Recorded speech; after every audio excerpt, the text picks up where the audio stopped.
What is up mga tapulan? For today's video, I'm going to Cebu City para sa Groove PH 2025. Syempre, biyahe na dayon ta, then after abot na dayon ta og port. Welcome to my vlog! And syempre, onboarding na dayon ta sa barge nga tong sakyan, paingon og Liloan, Cebu City. From Liloan to Cebu City, biyahe na sad mi og 3 hours. So, medyo magdali mi ani kay basin malit misa. Amo ang call time for blockings and then check-in siguro sa venue. Let's go guys! Yeah, update tayo na. Going na mi og Cebu City with Jerome. And so, yasang misirado ang kuan. Pang Paris overload guys. Magaling po kayong van! Let's go!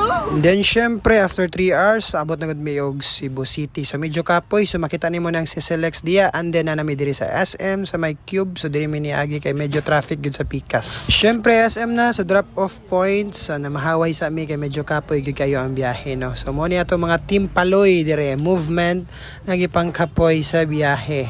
So dili na mahalata ang itsura kay medyo excited man po ni silang mosayaw karon sa Groove. Tanawa di mga nawong diri oh. Yeah! Spurs sa diya, bala gagard ah. Yo guys, update. So na namin karon sa SM Seaside, City Cebu.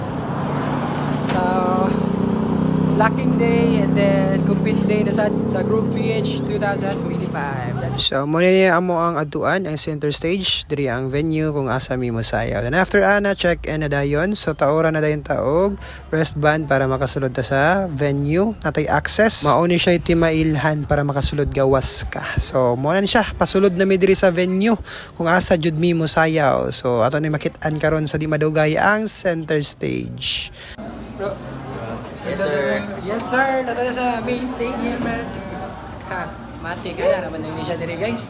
So grabe kayo among na feel ron mixed emotion. So dream come true ni siya. Sa malantora na mo ni siya sa Facebook karon masayawan na jud namo. So mao ni siya. Up guys, update. Na namin sa sulod sa kanila bro, center stage. Yay! So muna yung stage guys. Ha? So maraming masayaw ron. And then syempre briefing and then mo na siya blocking sa dayon. Then after natog blockings mangaon sa dayon ta. Then after ana matik prepare na dayon ta. Grabe kanindot sa event murag international, grabe kan. And syempre perform na dayon ta sa muna tong highlights.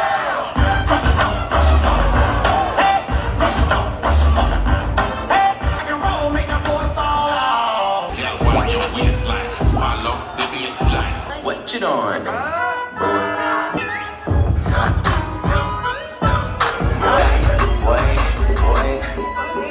What's up guys? Update. Manamig perform sa Groove. Nindot ang performance na lang mga error pero di ka kaya halata. Power gyapon. Let's go. So going namin balik sa venue kay mag-awarding na then certificate. Let's go. Bye-bye guys. Thank you guys sa support. Sa mga ni-support na namo. Thank you. Certificate of Appreciation. Moving! Yon, grabe ka priceless. Grabe sad ang mga kontra pero bahala na basta kay busog mi sa knowledge Groove PH 2025. Dire tataman mo. Wara good.